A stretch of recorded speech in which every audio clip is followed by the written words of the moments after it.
So here's a funny story. So this, he and his wife went out and got their real estate licenses, and he's finding out about this land thing. So he decides to test it side by side with his wife and do a land transaction at the same time she's doing, a real estate, with licensed realtor home transaction. So, and he's sitting there because I was talking to him about, boy, coming from a realtor experience to our experience is so different because it's a buyer and a seller. You don't have 16 different people to deal with, and people trying to kill the deal and dragging it out and all that stuff. He's like, oh my gosh, right? He goes, so let me tell you the story. So he goes out and I don't remember how he found this deal, but he found a deal where the guy paid $130,000 for a property in a subdivision with an HOA of $150 a month and needed to offload it with a bunch of property. He was just like liquefying this estate, right? Liquefying, that's awesome. Let's liquefy the estate. Liquidating, excuse me. I think it's funny, actually. Anyways, yes. So I promise I'm drinking tea. That's all I have here. So anyway, he needs to get rid of the property. It's the classic, you find a situation. Well, the guy's tax accountant tells him, you need to take a hit. Take this one. Someone wants to buy it, get rid of the property at a loss, and we can use that to offset all this other stuff because you've got too much coming in. You're going to pay all these taxes. So the guy gets this property, this $130,000 property, for $4,000. And he's been listening to us for a long time. So this is really, really good. It's like, and it was so nice. I didn't tell you, Jack, because he told me it was so great. He's like, I knew going into this from you guys what to expect. And man, everything you said and how it played out was exactly what you said.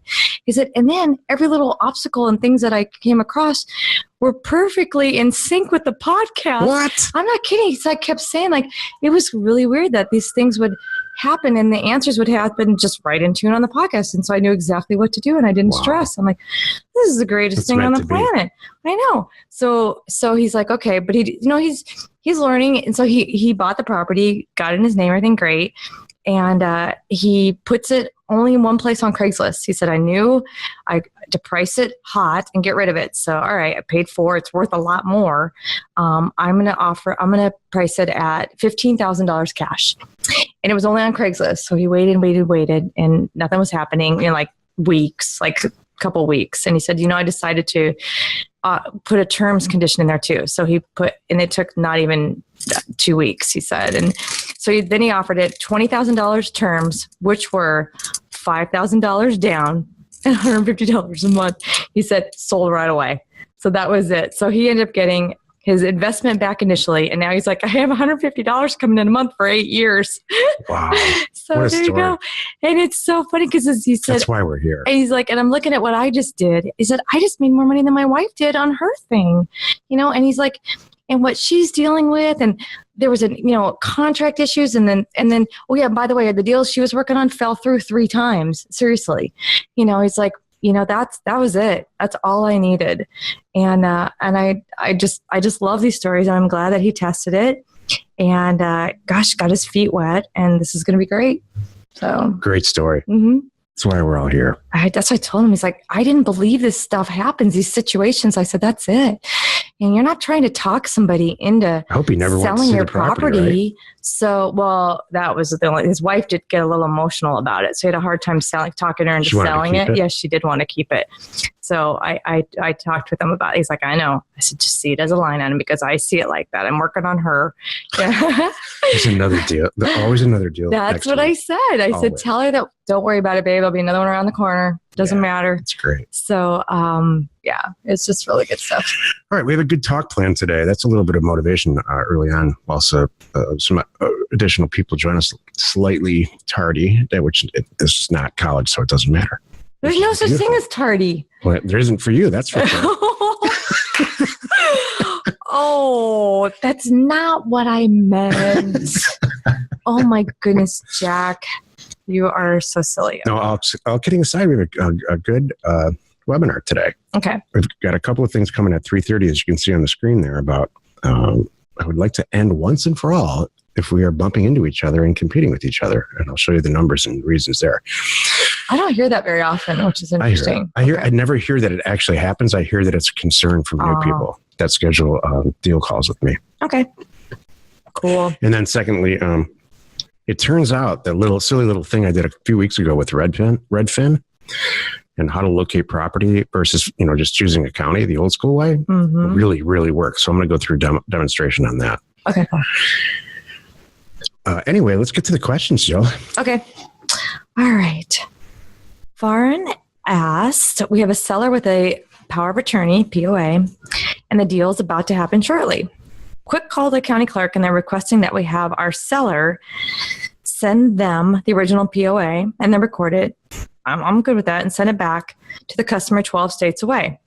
County explains that this is the only way to consummate a deal with a warranty deed. Is this normal? That seems like a huge ask. Not even sure I would let something like that out of my hands if it were mine. Should we get title office involved on such a deal maybe? I have an opinion. Go ahead. Okay. I bet it's different than mine. It might be different. Okay, so here's my thing. I don't think this is crazy at all. I think that there's nothing, it's no reason that when you do a power of attorney, it's like getting a death certificate. You don't just have one. You should have 5. You should have a few laying around. So, and they don't actually have a few, and that's fine because it's kind of a rookie mistake. You don't do a lot of them in your life. Usually it's an end of life incapacitation thing. I get that, but. And this is the reason you have a power of attorney, by the way. This person needs to officially prove to whoever needs to know that you have the right to sign this document. So this is actually not crazy at all. I usually, I haven't heard of sending them in ahead of time. Well, you know what? Actually, I haven't. I think about it. I have done both ways, where I've sent them in ahead of time, and I've also done it at the same time with the deed. So it's all recorded together in a bundle. So if the economics of this deal allows for a $500, $600, $700 escrow fee, I'm not so sure that I would say no to that too. Yeah, but if you're buying it for like $5,000 to $8,000 to $10,000 and you're going to sell it for a lot more, I think I'd get title insurance anyway. You know what I'm going to do? Sometimes by the way, why are we doing a warranty deed? I mean, it's not that important. You could do a special warranty deed and it's fine, especially if, like Jill says, if they've owned it for 20 years, then just do a special warranty deed and avoid the whole thing. If that will solve it. Sometimes with these counties up, once you open that door, they might not, no matter what you send them kind of a deed, they might say, well, now I know that this is a thing. I want that document. And that's totally fine. And I really have done this where the person sent me, here's what I would do, have them send you physically the power of attorney. I would. So you have it. Just a copy or the real one? No, the real. They've got to have the real thing. Here's why. Let me follow me on this. Okay. Because I want to scan it and see it and hold it and touch it for myself too. Because I'm the one that's doing the deal. So I have a copy scanned in my thing. I'm going to overnight, and I don't have no trouble taking responsibility for it. Right. I will overnight it to the recorder. I'm going to babysit this thing. Yeah. The recorder's going to send it back to me. I'm going to babysit this, and then I'm going to send it back to the person. You're right. And then everybody's happy. Control the deal. Thank you.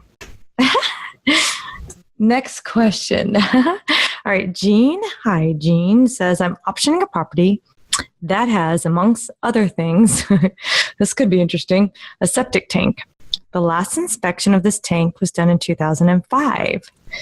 If I sell this land, I stand to make about $7,500. So I'm curious to know if you think that paying for a more recent septic inspection is smart or just a waste of time. The latter. Me too. Yeah, we're 2 for 2, Jill. Yeah, me too. Yeah, I wouldn't sweat it at all. And tanks go forever, by the way. Exactly. All you got to do is, you know what, Gene? As much information as you just gave us, I would put in the posting. Yeah. You know? So I think that you should put an exclamation point. 2005 septic tank. Woohoo! Not a 1968 septic tank. Yeah. There you go. Perfect. Kyria asks, what can you tell me about Idaho's no solicitation law? RealQuest won't provide data for that state. Idaho is very different. I know that. And that's about as much as I know. I know that there's a few properties that really surprised me that are listed on LandPin, and they look like just gorgeous, beautiful properties. So I really honestly wish I could tell you more, but that's about it. Coeur d'Alene, that's all I think of. Yeah. I know that there's not a lot of property up there that trades hands, and not a lot of property that there's never a tax sale there ever. I've checked. Hey, thank you for thinking outside the box and picking an area that we haven't talked about. So cool. Tony asks, First time selling properties, listed for a couple weeks and have not received any interest. So apparently price too high. Hold on though. Price too high, although competitive with other properties in the same area. Have room to reduce price and still make a reasonable profit. How often should I reduce the price? Would like to move these as quickly as I have many other properties to purchase, but limited on funds. You want to answer that first? Or? Go ahead, Joe. You go first. Okay. Well, you know what? Okay, when you say competitive in the area, that's not my goal when I am pricing properties because I want to move them faster. My goal is to people see these properties and go, what the heck is this here? Why is this one, 25% below everybody else's? 25 to 50%. Exactly. And they go, wait a minute. And then they see I'm a wholesaler and they see my business and they go, all right, they're not messing around here. That's what's going on. So they're not one-offs trying to retail and, whatever. So that makes sense. So, Tony, I remember the call that we had, and I know what properties that you're talking about. And I want to make absolute sure that you're using, that you're using every single venue. Number one. Number two, I just had a call today with a person who had a very similar situation with a really good price property. And what we finally concluded is that he's not going on to Landpin and hitting the Facebook button. Everybody needs to really listen to what I'm about to say here about sales. You need to join all the Facebook groups you possibly can that are for real estate investors. And there's lots. Probably I'm going to go through it. There's a question down the line here, and I'm going to actually show you how to do it on the screen. You have to join Facebook groups that have to do with real estate and rural land specifically, and then join other Facebook groups that you might have hobbies and stuff that are in the area of the property. So if the property happens to be in Southern California or let's say Eastern Colorado, join those groups. And then once it's on Landpin, we spend a bunch of money on IT to make sure that you can spread the word really efficiently through Landpin. And I'll run through the example in a few minutes. Would I dramatically reduce property? I mean, if you're less than doubling your money, then you have to think about it twice. But a lot of times I see people buy property for $1,000 and try to sell it for 10 immediately. And then I wonder what the problem is. Instead of just sticking to the program and selling it for $2,500. Mm-hmm. So I hope that's not the case here. And I hope I answered the question. Mm-hmm.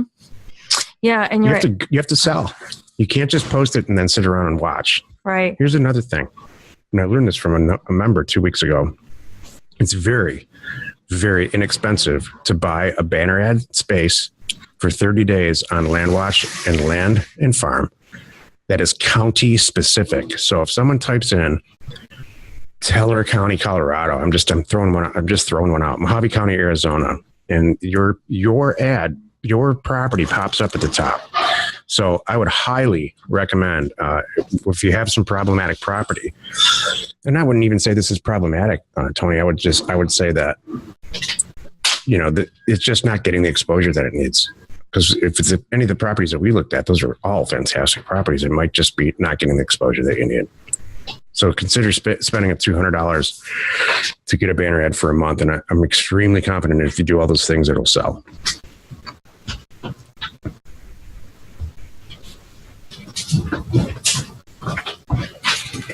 Jill went to yell at one of the kids.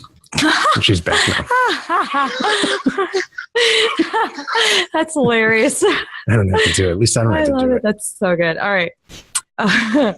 Thank you. Hey, Mason. Mason asks, okay, I got these. What are your key selling tips for getting a buyer to close the deal? Getting lots of interested potential buyers, but no one has gotten to the point where they're ready to buy yet for the cash price. It's been about 2 weeks and I've had about 15 people interested, but no purchase agreements yet. They'll buy it. Okay. All right. Hang on a minute here. I'm trying to think here. So what's their hang up? I guess number one, is there a consensus to they go, oh, it's so far, or, oh, if it's, we all just need to think about it. Well, okay, let me back up. First, you got to figure out who's a real buyer and who's a tire kicker. So the people that you think are interested because they're calling you every day and they're asking you about, can I put this on it? How far is it to this town? Do you know if they deliver water there or, whatever it is? Those are tire kickers. and they are not real buyers. So you don't need to waste your time with those guys. Because really, if it's priced right, Mason, you're not going to do a lot of talking. So these 15 people might all be just tire kickers. And to get them to buy, it's not a lot of talking people into stuff lately. I mean, I find, don't you agree, Jack? Yeah. From what you hear, I totally do. It's more, and I'm honest. You know what? Because here's one thing that I've said, and I've been totally truthful, and you could do this too. Like, look, I have had a lot of interest in this property. I'm going to tell you right now, no one has pulled the trigger yet. However, I sincerely have a lot of people call me on it, and it is going to be a first come, first serve thing. So if you really are serious, it might be worth, you want to go stand on it, it might be worth doing it. And I've also told people too, if you're going to drive out there and stand on it, call me before you get in the car just to make sure it's still available, because I don't want you to waste a trip. And that's being truthful and honest. So good advice. Thank you. All right. Rick said, hello guys. Is there a list of land investing groups? Oh, yeah. I'm doing it right now.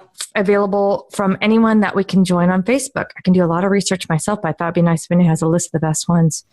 Oh, I have a bunch that I use. Go ahead. Well, you know what? I was going to say, I'm going to do something on this. Oh, wait. Okay, wait. Mason added. Hold on. Hold please, Rick. Mason added a PS. They want terms, not cash. I get that. Yeah, it's my guess too. Tire kickers. I've been trying to use interest as a selling point. Must be tire kickers. That's what it's going to be. You know what? Before you know it, okay, it's been 2 weeks, right? In 3 weeks, it will have sold. And in 4 weeks, someone else will call you and say, I would have paid more. So yeah, that's often how it goes. That's actually exactly how it goes. So hang in there. Okay, so thank you. Sorry about that. Okay, so Rick, I did a quick video the other day about, and I put it on YouTube, about just showing people how to go from land pin to post on social media. I'm going to do another video. I just wrote it down based on what Jack said a few minutes ago, showing people how to do it right from land pin to plop it into a specific group. You have to kind of be in these groups ahead of time. And most of them, you don't have to be approved to get in the group. Some of them you do. Some you do. If the word land is in it, you should join it. The word realtor is in it, you should join it. Real estate investor. There's some groups that have 16 million people in them. Mm-hmm. So if we hit every group, I added it up one time. If we hit every group in Facebook, it's like 22 million people actually get potentially can get notified. Mm-hmm. And taking out a Facebook ad, by the way, done correctly, will really, really, really help you sell property or promote your website. Mm-hmm. I mean, it costs like $10. Well, I'm going to add to this too for Rick. And up on the screen here, I'm scrolling through the groups that we're in, and it's just probably scratching the surface. Okay, here's another tip, Rick. And I haven't touched this again in a while. It is too easy to spend 2 hours max going through these Facebook groups that Jack talked about. And here's how I do it. I don't touch the groups that have 400 people in them. I could care less.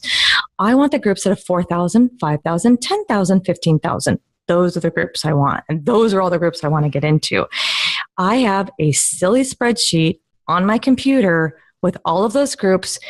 When I checked them, I didn't know this. How many members are in? Yes, I have this. I can show you. Actually, I showed it to one of our tech people a while back because they're like, "That's valuable stuff." I'm like, "Thank you." And then I keep track on there when I post things. Like I might post Land Academy related things for people or something. So I would keep track of just to see what kind of return I was getting as far as hype, and how it did. But yeah, just do that. Get in those groups, keep track of how many members are, and hit the top. When you don't have much time too, I'll just hit the top 10. And I know I hit the top 10 and I just reached 150,000 people, Yeah. It's beautiful. So, yep. Yeah, thank you. Jack is not the only spreadsheet geek. You know what it is, Thank Rick? you, Rick. Rick, is that I just don't, sales is not my thing. Right. Acquisitions is so. Mm-hmm. Okay. But the truth is this, we don't have any issues selling property ever, any. And it's all because we've just been hitting this so hard for so long that almost all of it goes to our A-list people. Oh, for us? Yeah. Well, even in our group, how often do we hear people going, well, I'm out of property? The other thing, too, is I talked to somebody that's been in our group for quite some time, Mm-hmm. and they've never gone on to the Success Plans deal board. All right. There's a ton of people in there, almost at least by the half hour, usually more often, selling property, super wholesaling property to other members in our group. You have to be a member of our group to be on that deal board, and people are turning property every day, wholesaling it to other members who sell it for terms. Mm-hmm. Yeah, this is really good because there's a lot of people out there, David, who have a lot of money. He's not on the call right now, too, as a matter of fact. It's funny. He piped in last week because somebody said, I've got all these deals in this area. Does anybody want anything? And he's like, email me. There's a lot of people in our group that they have the money and we have both. You're right. We're matching. We have people that have deals and not a lot of cash. We will have cash and can handle more deals, basically. It's not like they don't have them, but they can take on more. So we're going to start an auction site here at the end of the year. So it's called Auction Acres. And that'll help liquidate property quickly. Mm-hmm. Cool. All right. Juan asked, he said, good afternoon, guys. I'm almost ready to push the button on my first mailer. Oh, this is good. I have over 3,700 people I can mail. In the program, Jack recommends to send out a mail campaign of at least 1,500. Is this supposed to be sent out at one time? Yes. Or do you stagger it for a few weeks? No. Like 300 every week? No. Also, once the 1,500 offers are sent out, when would you recommend to send out the next batch of offers? See what the volume is. You'll see what happens based on the mailer. You could like Luke Smith sent out a 4,000 unit mailer in the beginning, and he's still buying property from it. Mm-hmm. So you can go crazy. My original plan was to send out a big batch of 1,500 and then send 200 every other week until all the 3,700 people have been mailed. My only concern is that I might get too much activity. Yeah. Without having the funds to handle it all. Don't worry about that. How much can you guys recommend I proceed? I have an idea, though, too. Go ahead, Joe. So however you want to send it out, when the flood comes back, start prioritizing them. One of your questions is going to be to these people, not only do you like my offer, are we in the ballpark and, all that good stuff, but how fast do you need this to happen? Because based on that, that's how you're going to pull the trigger on these. Because there's going to be people that say, oh man, I just need some money. This is what, and you're going to go, you know what? Tell you what, I don't have much right now, but I'll give you $1,000 on Tuesday if you can make that work. And some people will say yes. So you'll prioritize, and there's some that you're going to go like, I'm not in a hurry, and you can push those down, and then you're going to want to pick all the best ones too. Yeah. Let's think about that. That's why you want to set it all out at once, because especially right from the beginning, if you're beginning, because you want to have 10 or 15 signed letters or 10 or 15 deals that you're looking at. And then, those are good deals anyway, right? Because you price them that way in the first place. Mm-hmm. But if you pick the top two of those, you're going to be off and running. Mm-hmm. Exactly. So that's good. So I'd send it all out.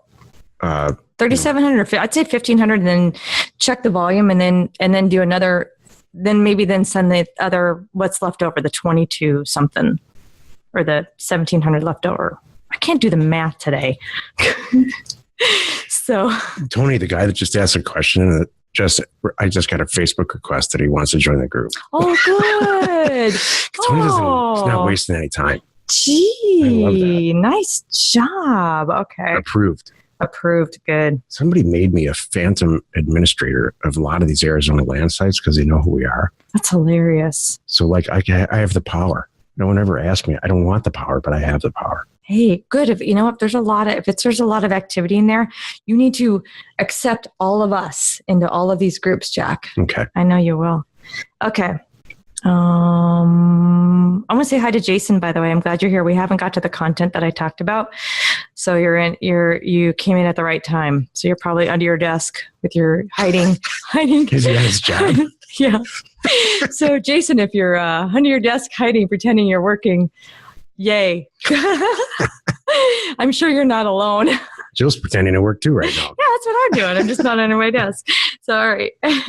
So in about 5 minutes, Jack's going to cover that. So, all right. Michael asked, I was listening to your most recent podcast about going out and making mistakes. Well, I made a mistake. This is good. In Colorado, I bought a property where the vesting deed was titled husband and wife. The husband passed away. As much as I could find out, I thought husband and wife would be interpreted as tenants in the entirety, which is a form of joint tenants. I hear you. Furthermore, the statutes indicate that filing a death certificate should remove the joint tenancy. Yeah, it would if it were tenants in common. So again, this isn't. Well, that's false. The deed does not. If the deed does not explicitly say joint tenants with rights to survivorship, yep, then it's tenants in common, yep. And the death husband's interest needs to go through probate, even though he had a will in which he left everything to his wife. Isn't that crazy? It goes to the heirs. Thus, I am now on a title with as a silent partner. Hey, join the club. Hey, great. We have a few of those. Jill and I own a bunch of property that will never sell for this exact same reason. Is there any way to get this property totally in my name? No, but you can get it totally out of your name by giving it to somebody else. I mean, nobody wants to waste money ever. And hopefully you didn't a lot of it. We did a talk like this about a month ago with Luke Smith about, undivided interest. It used to be that the assessor in California would assign a separate APN for percentages of partial percentage of ownership. And man, what a mess that was. We still get calls from people that want to sell us half of their property. Mm-hmm. So I'm sorry. But now we know. I mean, that's the thing. Joint tenants and I even look to make sure it has all the words with rights of survivorship. I don't even like just seeing joint tenants. So you better believe when I do a deed, it has the whole thing on there. And this is something that we haven't talked about in a while, but just do every one of your buyers a favor. And if they are married or a couple, it doesn't even mean married. You got more than one person buying a property. It could be two brothers. Make them joint tenants with rights of survivorship because it'll save them hassle down the road. Do the world a favor. Mm-hmm. So that's one of the things that I do too. When I talk to these, when I talk to sellers, and they, maybe we're not on the same page with the offer price, and the lady's 95, and she's seriously, I've had these calls. She's gonna hang on to it. I'm like, I'm not kidding. This is so true. It really happens. Whenever I have a 95-sweet-year-old lady, I always tell her, I said, please promise me that you're going to put it into a trust or something. So you're helping the kids out. So whoever you're studying, the kids don't have to go through this whole thing. Get an act of Congress to get it in their name. Exactly. Put it in a trust or deed it now into one of the kids' names so it's done. Just deed it to the kid. That's the answer. Hey, if anyone's estate planning, are you looking for that advice? Because we all become inadvertent estate planners in this for some reason. Mm-hmm. Just help them out. Put it in the kid's name and never tell the kid. Yeah. Because they might go do something crazy. And then when they do pass away, they don't have to do anything. Done. They just own it. Yeah. Exactly. It's so nice. Want to do one more question until your thing? Okay. Sure. All right. Steve asked, are there any issues I need to be aware of in planning on doing a double close of a property under contract? But I do not yet have the deed, as this will be part of the close. And I want to use buyer funds to close a deal. And I need to start doing the marketing of the property as I do not yet have the buyer. Want to go first? No, you go. I like these. I would definitely talk to the escrow agent and make sure that they, I'm assuming you're doing it through escrow. Make sure that the escrow agent knows what you're doing. Some escrow agents, it's pretty, it's not that popular anymore to decline doing this, but some escrow agents will decline doing it for some reason. I don't know why. So make sure that they know. And you know what? It's always a good idea to have all your paperwork done, and all you got to, at least like in Microsoft Word or however you do it. And then you just fill in the person's name. Everything's done. You just write the name in and get it done really fast. You don't want to, if somebody says, yeah, I really do want to buy the property, you don't want to then start working. You want all that work done before, I think. You know what? For the vesting deed, Steve, go get it in Title Pro or go get it in Request. Yeah. So you don't have to wait for them to send it to you. No. So that's a thing of the past. Or you know what? Here's the thing too with these deeds. I'm even happy, before I had these options, I would just tell people, send me a picture of it. Take a picture with your phone if they're that smart. Some people are not. But if they can, I just would even have them take a picture of the deed and send it to me on their phone. All I'm doing is verifying the ownership. And gosh, I just need to see the the grantor or grantee, and legal description. So I'm sitting here all you're day. getting bombarded on Facebook I'm here. approving like all the people in our Awesome. group in all these Facebook groups right now. Awesome. That's great. Callie had a follow-up on Gene's septic question. Assuming the answer is the same for well and holding tank. Yeah. Good stuff. Do you want to do your stuff now? Yeah. So Okay. let's take a look at what I was talking about. Mail campaign competition. I did this about a year ago in the same venue, but this time I took it a step further and I actually hired somebody to get the approximate parcel counts for properties in every county, or just about every county. So this is answering the question, are we going to step on our toes? Are we going to ever, run out of property? Not that, you know what I mean? This thing. Everything starts with Alabama. And Alabama is so unimportant when it comes to what we're doing. So let's skip over it. Okay. Arkansas. Look at the properties in Arkansas. There's 1.8 million properties in Arkansas. In California, 12 million. Colorado, 2 million. So these are Fairfield, Connecticut, there's 280,000 properties. So if you get creative and we're not going to step on each other's toes. I had a call today with a person who said, why don't I just send it out in Mojave County, just like you did in the mailer? And I said, you can do that. And I do deal reviews with people who are buying property in Mojave County all the time. But I think you'd just be better off if you just get a little bit creative and forget about the $100 an acre property out in the desert. Not because it's competitive, but just because you're going to do so much better. So I'm going to make this available on CountyWise when we release the website, countywise.com, in a couple of months here. There's enough property to go around. The numbers are staggering. Do you have a big number at the bottom that we're going to see in a minute? I can add them up real quick while we're sitting here. That would be kind of cool. I just want to see that. Should be like... Jack, I like big numbers. I like big rings. I like going. No, just kidding. You like big stuff? Oh boy. 140 million. Okay. Now there's about 148 million. Let's see, 140 million. Wait, let's just divide up 200 of us. It's going to be fine. Yeah. And the other thing too is at the end of the year, we're going to release the single family residential program to show you how to do this with houses. And then I just never want to hear that question again. There's 140 million properties to go around. 148. Were you going to talk to us about your creative other thing? Yeah. So this bleeds into my next topic here. This is now becoming more and more and more prevalent.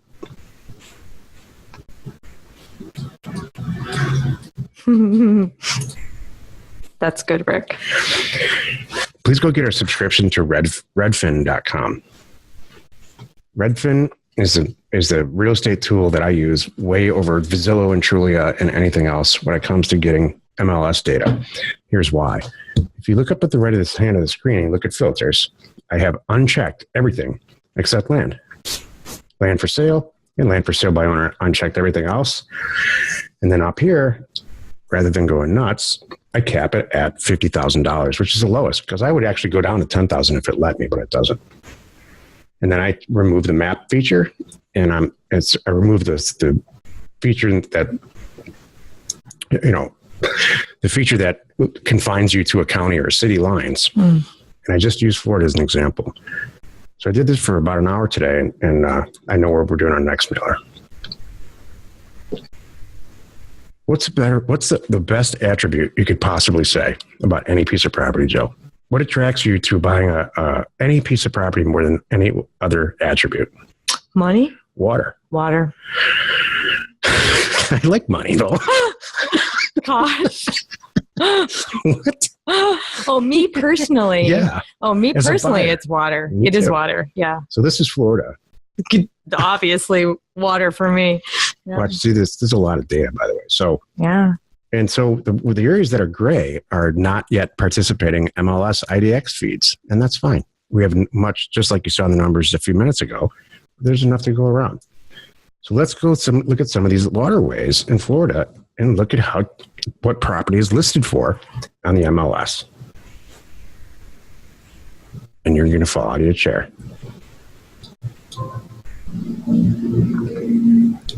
This is waterway property listed for $23,000. If you look up here on the top, you can, if you look at the right where my cursor is and I'm scrolling, everything that's in the screen here, you can see the red jumps around as I roll my cursor over.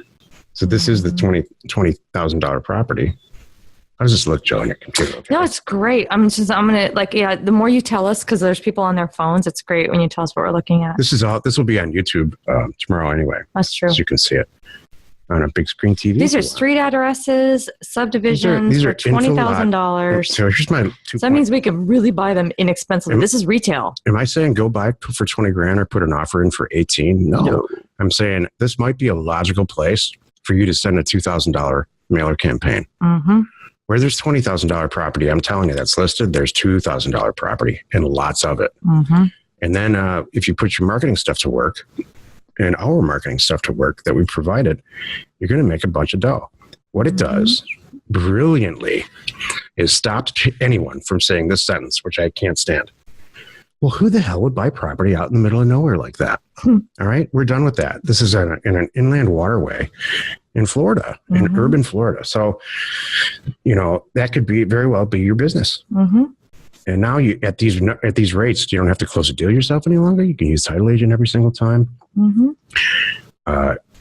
It's truly shocking if you really start to go around the country and look at some of the opportunities here. It allows you to do what I call micro mailers.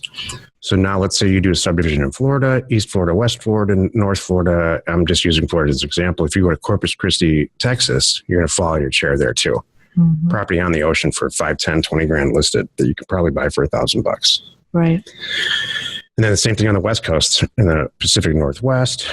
I checked some areas that I know are hot sellers anyway. And you're getting 3 out of the 4 A's right out of the chute. Right. One that you're leaving out is acreage. But if you're buying an info lot between 2 houses, I'm telling you, that's the American dream. Mm-hmm. Is to buy a lot for $4 or $5 or $10,000, as a vacation home, and plop a house down on it, and specifically seek out mobile homes. Exactly. I took a call today about mobile homes, or maybe it was a podcast question, I think, when we recorded. Yeah, about mobiles. Yeah. And how great that seek is. Mobile homes out, too, if you can get the data, mobile home lots and this stuff. I don't know if you want a mobile home in Florida, though. So in chapter 3 or so, yeah. I talk about pick a county, look at the population density, and look at the tax list. It's a 3-step process. Like any college professor will tell you, forget what we talked about in chapters 1, 2, and 3. Now we're going to look at the real deal, because times have changed a little bit. When we did cash flow from land, this wasn't available. Mm-hmm. This kind of Redfin was not a website when we did all that. So now we're getting better and better information and better tools to do micro mailers. You have to spend less money and get a higher yield on your mailer. Mm-hmm. So exactly. I'm personally, we are going to, not in Florida at all, but we'll test it on the West Coast personally and let you know how it goes. Yep. But I can tell you how it's going to go. Exactly. Really well. I agree. All right. Thank you very much, Jack. Those are awesome. We'll jump back into our questions here. Yeah. Okay, go. All right. Michael asked, I have a seller in Arizona. The vesting deed is titled Mary Jane, a single woman. I hate those. That's just silly. If Mary Jane is now married, is the property now community property? What should the grantor say on the new deed? Should the grantors list both the husband and the wife? Do you want me to be honest with what I would do? Yeah. You know what? And I have some funny stuff to talk about the word Mary Jane. No.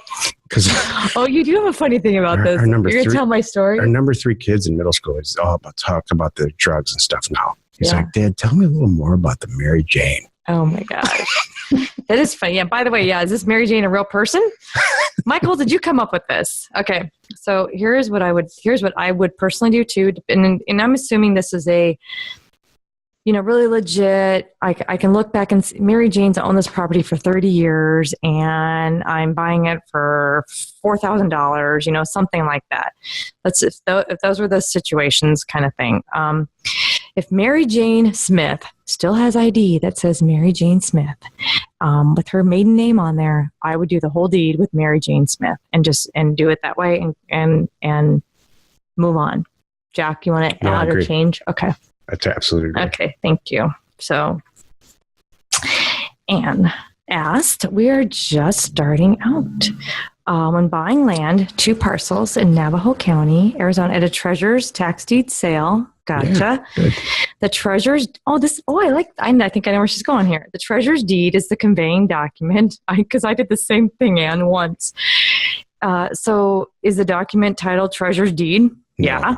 I mean, no, what I'm getting is a treasurer's deed, but when I try and sell it to the next person, it's not a treasurer's deed because I'm not the treasurer. Yep. So what I do now is the new deed as a grant. Where are we?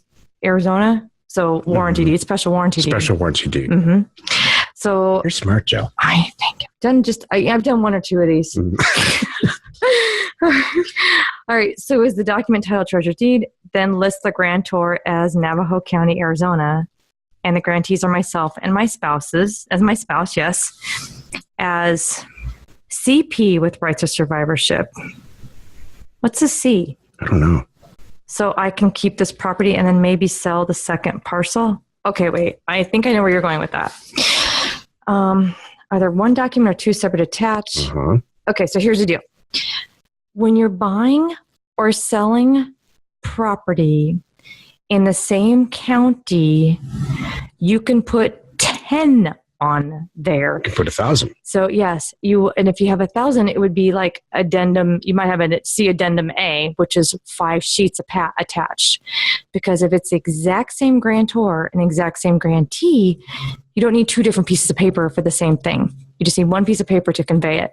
Now, so you're buying 2 properties. So what would probably happen is you're going to get 1 deed that has both of you on there, and it's going to be a treasurer's deed, and you guys are going to be the grantees. Now, you go sell them, but you don't want to sell both. You just want to sell 1 at a time. That's cool. You're only going to do 1 deed at a time. It's like you can take the 1 deed that you have and turn it into 2 deeds for the separate properties. There's nothing wrong with that. Just make sure you move your name from grantee to grantor, and then your buyer's the new grantee, kind of thing. Now, what's throwing me, I don't see, but it should. I'm assuming you mean joint tenants with rights of survivorship, because that's what you want to be. I'll look it up. Okay. So, thank you, Michael. That was a fake person. The Mary Jane. Yeah. What's the Mary Jane? Oh, well, Mary Jane is probably what you were talking about. So, yeah. All right. So that's it. Community property with rights. Oh, it's getting too many things on there. Okay. Yeah. Why aren't we just not joint tenants with rights of survivorship? Yeah. We don't want to complicate it. Just really correct. I would like to know what reason you would not deed property as joint tenants. If you make a deed that says community properties, rights of survivorship as husband and wife, you're going to have a mess on your hands. The only reason you'd ever want to not do it as joint tenants is if like 2 businesses own a skyscraper, 1 LLC and another LLC, and the person in the LLC A is going to pass away, and he wants to make sure that the ownership in the skyscraper goes to his kids or something. Then it would be, community. I don't know. There's a lot of different things involved at that point, but joint tenants for our asset type here is almost always the best. Mm-hmm. And feel free to follow. I hope that answered that, Anne. If you have any questions, you can just follow up here. Hey, this is a brilliant idea, Michael. I haven't done this, but I have told them the minute they say, like, I'm wiring the money, and then I would have told them, well, go start using it now. Go ahead, have fun. Mm-hmm. So have you ever tried, Michael said, have you ever advertised, try before you buy, or a free weekend campsite this weekend? No, I love that. I think that's awesome. I love that. What a great way to get your property in front of the right people. And that would be, gosh, you could put that in, well, congratulations. There's another Facebook group, Campers Anonymous or something. You know what I mean? Those people are going to be looking for property, especially if it's cheap. So that's brilliant. Great. Are you just playing Facebook now? Oh my gosh. I just got an onslaught of people in our group trying to join. I look over. That's all he's doing. That's so. I'm not playing in Facebook. It's okay, Jack. I got this. Oh my gosh. Just kidding. I'm so kidding. That's so funny. All right. Andy asked, I sent some mail into a subdivision where there are 1/4-acre lots with no sewer or water. The county says it will cost owners $100,000. I've heard of this stupid stuff.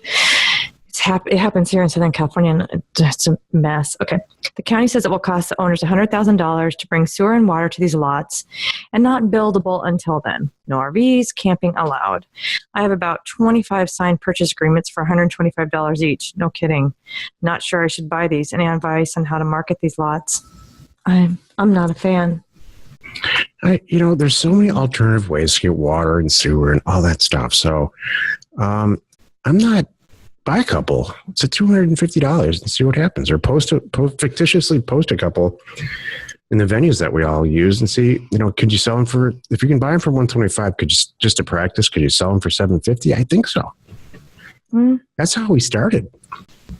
That was our business model for a long time ago, was to do just a ton of deals. Okay. Yeah, I'd throw a couple $100 at that just to see what happens. Sure. And knowing that if anything, I lose a couple $100, big deal. You're not going to lose it. How many properties do we have in inventory right now? Only because we can't get our staff to focus for more than 30 seconds. Focus everyone. So yeah, no, I don't think there's anything really wrong with that. Okay. Hey, yeah. Here, Andy, if you just double your money, just kidding. Do we have HOA fees, by the way? Make sure you check that. Yeah, that's actually pretty serious. You don't want to get in trouble. And if you do have HOA fees, make sure you know where they stand. Because if you have 25 signed purchase agreements that all have $1,000 in back HOA fees, that just did it for me, too. That's a really good point. Thank you. Okay, Anne asks, so to sell the second parcel, oh, good, you have a follow-up. To sell the second parcel from Navajo County, can I use a special warranty deed? Yep. That's exactly what you want to do to convey the property I received to a treasurer's deed. Yep. And I can sell anytime, no waiting. Right? Yep. Done. That was easy. I love these. And just to remind why we like these, by the time it got to you, Anne, and the treasurer finally took back the property, was a lot of years, lot of notifications, a lot of mail, they go above and beyond to try to give the people who own it every last opportunity to come clean and come forward and claim it. And I love there's parts of Navajo County I would live in. Mm-hmm. It's really, really, really nice. I have no trouble with those at all. So Chuck asks, I'm purchasing 13 adjacent lots in a plotted neighborhood, right? 1/3 to 1/2 acre each with utilities close by and a view. Well, this is great. Any advice how to advertise them? Should I advertise each lot separately with a separate photo or all at once or any other creative way? What I usually do is I do one basic posting and then one basic posting, and then I say, look, there's other properties available that are adjacent if you want it for a pretty dramatic discount. And if you want them all, we'll seriously talk about reducing it. So, and I would take separate pictures for sure. And if the economics of the deal yield it, get somebody to take multiple pictures. What I've done in the past for properties like this that are actually really buildable and nice is take a north, south, east, west picture on each one. Where you just sit, whoever's going to take the pictures, they literally stand or shoot north, south, east, west. And it's going to be cheap too, because whoever you hire, for $50 or $100, I don't remember what. I know it's in Success Plan that people have found good photographers that go out and do this stuff. It's the same guy because they're all in the same subdivision, so it's going to be really easy for him to take all the pictures in one shot and just send it to you. I would even price them a little bit differently depending on them. Like if this one's closer to the road, or this one's closer to this one's closer to that. Yes. I want them to stand out a little bit different in the pricing too, and reflecting a little bit different in the size. So no one's going to sit there looking at the same thing, 13 of them. Multi-unit deal. People love multi-unit deals. They love it. I love that. Look, you're doing all the work for getting 13 times more profit. Or it was 13 or 17, whatever the number was. 13, yeah. So awesome question. Anne said, thanks for the info. If keeping a property to avoid taxes and probate, the community property with survivorship is best. Joint tenants is highly taxable, making it a tax trap for a surviving spouse. I'm sorry. I just want to be able to transfer the property. Thanks, Anne. So that's my thing. So, but I understood. So you have a different way that you look at things. So, but you know what though? I'm buying to sell. I'm not buying to save. Does that make sense too? Yeah. Okay. All right. So, hey, look at us. How did that happen? Are we all this good? No. Wait a minute. I'm out of questions. This usually doesn't happen. This is when you get Luke on the phone. Oh, good. What if we could look at it? Is Luke with us? He is on this call. Oh, let's get him on and listen. See if we can listen to the chicken. Yeah. I mean the rooster. Oh, everybody said yes. Good. I want Luke on the phone. Okay, good. Okay, let me answer this question while you get Luke queued up here. Okay. Andy said, if he's listening. This is true. Jack, in Redfin, with property clusters of $20,000, you said offer $2,000. Wouldn't you offer $5,000 and sell it for $10,000? Or do you offer lower in urban areas? I'd go with $2,000 because remember, this is retail Nordstrom pricing. This is what they're hoping to get, $20,000. They're going to take 10, kind of thing. So you should offer 2. They'll take 10 to anybody who comes along. So, hey, Luke. Hey, guys. I was just hanging up the phone, so I heard you guys talking. Okay. Tell us a good story. What happened this week so far? Today is like a train wreck. It's like stuff going on in my kid's school. My wife told me about last night at like 10 at night. It's like, oh, yeah, I forgot about that. And so I just started doing that. And then my 3-year-old wasn't having it, so I said, okay, let's get out of here because you can't sit through all these presentations that the kids are doing. So let's get some bait and hit the beach and try to catch some fish. So we took him down to the beach, and then I came back and my neighbor's telling me that the guy from India was here with a turban on his head and like his wife, and they were sitting in the yard waiting for me. And holy cow, I forgot the guy. Oh, you spaced on an appointment? $59,000 in cash. In green cash? And I missed it. And so I called the guy right away. I'm going, I'm trying not to swear. But I totally forgot. He set up the appointment like 2 weeks ago and he didn't check in. He just, I forgot it was the 15th and 10 a.m. or whatever.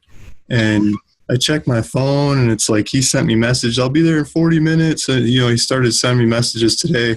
So he sat in my yard for like 2 hours or something waiting for me to come home. And I totally missed him. It's like, oh, man. So he says he's going to come back on Monday. We'll see. Oh, good. Okay, good. Yeah. I'd be getting in the car right now going, where are you? I'll come to you. Yeah.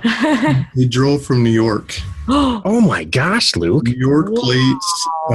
The guy toured the property and everything a couple weeks ago or a month ago or whatever. Now he picked up his wife, drove her out here. And so they're going to the property today. And I think it was Michael was saying, do you ever advertise camping, on the property? I just invite people to do that. Just pick up after yourself. Hey, maybe you could send me a picture if you don't like it and I can use it for other people or something like that.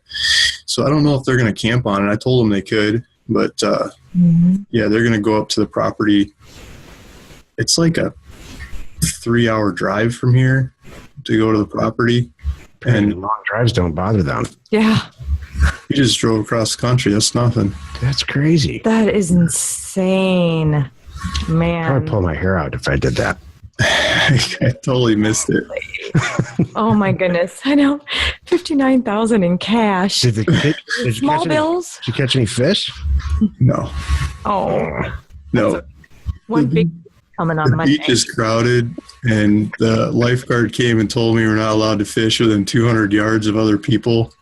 They're like, surfing and stuff. Like, oh, give me a break. Summer started. Right. Yeah. In the winter, you can do whatever you want. Now the lifeguards are all employed and sitting there watching me. And Jill has a thing for lifeguards. What girl doesn't? Okay. I love it. All right. So what did you spend, if you're happy telling us on the $59,000 green cash property? Yeah. So I spent $11,000 on the property. Awesome. And I sold it for cash, kind of a convoluted deal for $20,000 cash to another guy. And that guy turned around and said, Luke, go sell it for me for higher price. And so I did an option agreement with him. So basically we split up the proceeds of whatever I can sell it for. We split the profits in half, whatever more I can sell it for, Yeah. The time doesn't matter. Just go sell it for what you think you can get out of it. So I said, okay, let's try singing 60,000, maybe just under that would work. And, looking at other stuff in the market, it'd still be some of the cheapest stuff out there, but it's, it's 80 acres and it's got some views and a road and power line. And, so that was 6 months ago or something. We've been advertising this property. I hired a couple of people to go take pictures, and the pictures maybe helped. I don't know, but just leaving it out there, leaving it out there for time gets more money out of it. It makes me think, like I could have taken the $11,000 one and let it go for 6 months or whatever, and got the $59,000 sale. That removes all the risk out of it because you're doing an option back. I would call it a reverse option, really. Yeah, the way I'm into it now. I don't have any capital into it other than I paid for pictures after I sold it. Right, like whoop-de-deal. But it's. I think that's a good way to do it. Either way, but if I would have taken the whole thing myself, that'd be sweet. But buying it, selling it for cash is nice, and then cashing out, use the money to go buy and sell other properties while I wait on this other guy. His capital is invested. He's convinced it's a good property. That's great, man. Yeah. Good stories. Well, thank you very much. Thank you for checking in with us. Stick around. Maybe Luke can you can help with some of these questions. Carrie had a good day too. She said she got in the mail. She got a check for terms payment and 3 deeds back. Love that. I'm going to try to get through these questions here with Jack and Luke. So Jill Live, I'm ready to go and get a phone number. Okay, well, I promise we are getting closer. I will be honest, because I'm going to be honest. Jack and I sat down today with a calendar and a pencil. I'm not kidding. And really iced out some things. And Jill Live is pushed now, probably going to be the end of July, realistically. But the good news is I got information that I needed today to really get this done. So I hate to drag it out. I know you guys killing everybody. It's killing me too. But Parcel fact came in late too, but it works. Exactly. And that's what's going to happen with Joe Live. We have a list of probably 120 people that are ready to sign up. We just need to make sure it works. That's really what's coming down to. It's not Joe. Right. It's not either one of us, really. It's IT people and the back end processing for all these calls and stuff. We want to do it right. Yeah, that is true. If I could do nothing but Jill Live, which would be great, then it would be done. But there's lots of things that we do, and it's all good. Right. So, you know what? And I hear you, Ann. So Ann's in here picking up properties. This is not bad. So Ann's here to not only make money, but to build her own little personal portfolio. I gotcha. Something for retirement. I hear you. So Jessica asked, we've had our properties listed for about 3 weeks and are getting, this is going to be a Luke question, and are getting a lot of people interested in terms. We really want to do cash sales because these are our first deals. Should we hold out for cash deals or figure out terms contracts ASAP? which I think means sending documents to a lawyer and getting checked out, etc. Thanks. I want to hear what Luke says. Me too. Yeah, I've been doing more deals like on terms with a cash bonus kind of thing, because so many people say, yeah, I'm going to pay you off within whatever. And it doesn't mean they're going to pay you off within the year or the next 30 days or 6 months, but it just draw up the contract so there's a discount, right? So the one I was just negotiating, I think yesterday, was like $5,000 property, and the guy wanted to do $850 down, and then whatever the payments were, I don't remember. And but he said he could pay it off within a year, but he wanted the term payments to go out for like 3 years or something. So I said, if you pay it off within a year, $5,000. If it takes you 3 years to actually fulfill all the payments we're talking about, then it's $7,500. You're paying more in payments. And when I've done those in the past, the people come up with the money. They figure out 5,000 is a lot better than 7,500. Mm-hmm. And not all of them, but a lot of them come up with the money, and they pay it. Mm-hmm. They pay it off soon. And so just put that cash tier in there. Mm-hmm. Not a convoluted one that it's hard to keep track of, like, oh, after 6 months it's this, and after 9 months it's that, and after 12 months it's that. Just keep it simple. Just have like a drop dead date. You save a bunch if you pay me off in this amount of time, like within the next 30 days or 60 days or 90 days or something. And they kind of get a look-see of the property, and they go feel it and smell it and check the zoning and everything else. And they probably just pay you off. Yep. If they like it when they go see it. If they go see the property, the chances of them paying cash for it are much, much, much higher, assuming you're buying the right property. Mm-hmm. Yep. Love it. Also remind them that you accept credit cards. Oh, yeah, that's true. Oh, yeah, sure. That's a good point. I love that. That's awesome. Jason said, this is for you, Jack, a feature request for Countywise. Allow members to mention those issues, such as the subdivisions that have utilities, issues preventing lots being buildable, so we can target and or exclude areas based on issues we don't want to deal with. Could be useful. Absolutely. That's a great suggestion, Jason. And we will have a comments string similar to a forum scenario for each county. Nice.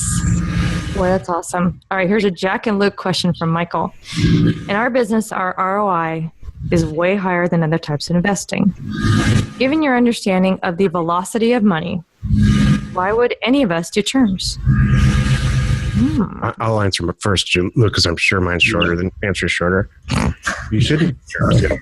You shouldn't. Yeah. Why would you buy, every time Jill and I have ever purchased a house and rented it out, it takes me, I don't think we've ever owned one for more than 6 months. Mm-hmm. All it takes is one incident, because we buy them so well, that we would say, let's just sell this thing for $50,000 more than we paid for it. It would take, 50, 60, 70 months or whatever the numbers end up being, after you take out repairs and all that other stuff to really have this make sense. And you want to wait 70, 80 months, whatever, the number is to get a return when you can get it tomorrow. Right. And then, because what really, the root of what you're asking, Michael, or what you're really saying or assuming, is that we're so far behind the 8 ball, everybody in this group, because what we're good at is recreating great real estate deals. That's our real talent. Mm-hmm. So yeah, terms transactions, I agree. I would rather sell it cheaper and even make 20%, not 100% ROI on a deal, and just keep blowing through it. Mm-hmm. Jill and I have said frequently, we're cash people. Yeah. I have a buddy who he has 150 houses that he bought during the downturn. He will never sell them, ever. He will never sell them. He also has a bunch of crap in his garage. There's not a lot of crap in my garage. Figuratively or literally. No. Luke, what do you think? So maybe I'll do a little devil's advocate. First, I think you're right. You're right on. But I think you're talking in 2D and not in 3D. Like 2D, thinking about it, it's all your own money. 3D, thinking about using partners' money or other people's money. You start doing these deals, and if you ever get in a conversation in public or something with friends, family, or anybody about these kinds of deals, they throw money at you, and they want you to put their money to work. And Jack is always saying there's a sea of money out there, right? And there is, especially for real estate. People just feel all warm and cushy when they invest in real estate because they know it. It's harder for them to conceptualize owning a piece of paper that represents an interest in a company that does something somewhere they don't really know what's going on. Real estate, they can touch it, feel it, it's there. Burned down, it's still there if it's land, Yeah. And they like to invest their money in this stuff. And so if you have those kinds of people knocking on your door and throwing money at you, it can be hard to keep up with it all. And so putting it to work highly efficiently and continuously doing cash on cash deals would be ideal. But it's, I can't answer that many phone calls. I mean, there's chokers in there that limit me on doing that. And so taking on some terms deals along the way puts a lot of that money to work in a really highly efficient way. Maybe not as high of efficiency as doing cash on cash deals, but if you mix them together where maybe 2 out of the 3 deals are selling for cash and one of them's terms, and you keep turning that wheel, your capital grows kind of at the same time or the same speed that terms deals are happening. And what I've found out or been learning and feeling it just from experience, not really meaning it, is that those terms deals keep sending in money over time and they work great for distributions. And so when you've got people investing in your deals, usually they want some money back, or the best way to give them a pulse on what's happening is to send them distributions, put a check in their mailbox, not like I've done this in the past in the brokerage business too. You make a deposit in a brokerage account, it's on their statement, they don't really notice. You put a check in their hand that they have to take to the bank, or they have to cognizantly deposit. Right. They say, Luke, why do you keep sending me this stupid checks? Can't you do it electronically? Yeah, it's because I want you to send me more money. I keep putting that check in your hand every month or every quarter or whatever it is along the way. And you go to the toy store and look at buying a new boat or a jet ski or a fancy car or whatever it is. And you also got Luke's check that you're supposed to deposit. Why don't I just give the money to that guy instead? He'll, later on I could buy a bigger one, a fancier one, a better one. He keeps sending more money back my way. And, that aspect of it, I think rounds out the business. You get a lot more sales, you get a lot more deals, you put a lot more money to work. And I think over time you end up making a lot more money. Out of the gate, like Jack's always saying, go build your $50,000, $100,000, $500,000, whatever war chest of capital to just keep taking on these deals before you start putting away a whole bunch of terms deals. I think that's probably out of the gate. That's what you should do. But later on, as you start having more capital put to work, and you're not taking on higher dollar properties or bigger portfolios, you're stumbling somewhere along the way. Like me, I can't keep up with my phones. I just take terms deals all day long. Get these really high return terms deals, especially if the down payment covers the cost of the property, or the cost of the property is covered in pretty short order, probably faster than I could go put that money to work into the next property just because I can't do deeds that fast. I think it makes a rounder business that is more stable, lasts longer, and can go further. Yeah, you know what? Everything you said is 100% right. But I come, if you think of Shark Tank, I come from an investment bank / accounting background. And if I can get the exit strategy and execute an exit strategy next week versus 6 years from now, I'm going to do that. And the other thing too, that we don't ever talk about it, but Jill and I have, software companies that pay subscription model revenue. A bunch of them actually that have nothing to do with real estate. They're SaaS models. So we get a lot of payments in anyway. So that sort of satisfies the monthly income stream scenario. Oh, so you're agreeing with Luke? Yeah. Yeah, I am. Yeah, absolutely agreeing with Luke. Well, and that's the thing. It's spreading it out is never bad. Right. Having a good, healthy, to have a good, healthy cash balance, so you can do more acquisitions, and then having those, like you just said, the payments and all the other reasons you listed, Luke, are great too. Yeah, love it. All right. Good. I mean, are you way past the point of recovering everything that you initially put in now, Luke, and it's just all profit like us? Yeah, it's just all profit. Now you can it's just about, it's less about ROI and more about just common sense decisions about how much money you want to come in. That's true. I mean, after a certain money, it's good to be in that position, yeah. Where you're not worried about or even thinking about paying the bills anymore. I mean, if you're going to make $150,000 next month or $175,000, I don't even think about that anymore. Exactly. It's really not a big deal. You know what I do is take the easiest way. Yeah. This is true. I love it. All right, you want to answer these two more, and then we'll wrap it up here. Yeah. All right. Thank you for asking, Tony. I am trying to really up my game, and I'm going to do some creative new videos too, starting next week. Yeah, I'll do the link. I'll post the link right now. And it's our Land Academy YouTube. Are we going to get a Land Investors YouTube? Because I don't know. I'm asking Jack. The answer is yes. Okay. What we'll do is end up changing the name. Okay, got it. So it'll be the same place, but we might have a name change here. But if you go to the Land Academy YouTube page, Jack's pulling it up, and you'll see a photo of both of us there. And if you subscribe, then you get an update when I post videos. So it's another type of bird from the Luke Smith residence. I love it. Okay, and while you're looking that up for Tony, Kathleen said, on her terms deal, she's like, what's the general sense about reasonable lengths of terms options? Not interested in really holding a paper for a decade. You know what? I don't have a problem with that. I have some that are like 8 or 10 years, and I kind of don't care. I don't think about them. I put them on auto pay. And I had a terms deal from 15 years ago, closed like 3 months ago. Yeah.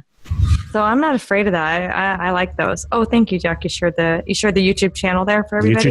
Our YouTube channel link, non-vanity link, clearly. Yeah. Is in the chat box. You can find me at UCAFK5. Just kidding. I'm not gonna. That's hilarious. All right, we got. Any more brilliant stuff you want to say, Luke, before we wrap it up? We just got to go do some more deals. Yeah. More deals. You have a safe big enough to put $59,000 $20 bills in? I just ordered a bag for my bike. I thought maybe I could put it in there and drive over to the bank. You're going to deposit cash. Don't answer that. Yeah. I mean, it's, I don't know how much cash you want sitting around. More than 59,000. Yeah, I'm okay with that. It's all right. Catch your wife on the right night, she might roll around in it with you. Yeah.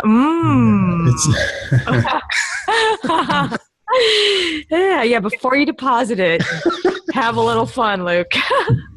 It's a safety thing, Yeah. Kids and yeah. I know. I'm just joking. Exactly. Good. All right. Are we going to wrap it here? Yeah, I think we really should. I want to, you know what, Michael, I'm going to lead. We'll have Luke on next week if he'll have us, and I will lead with your question, which is ask Luke to describe his business. Now we have something to look forward to next Thursday. Love it. Perfect. Thanks, everyone. Next Thursday, same time, same place. Yep. Have a good week. Acquisitions week. Bye. Bye.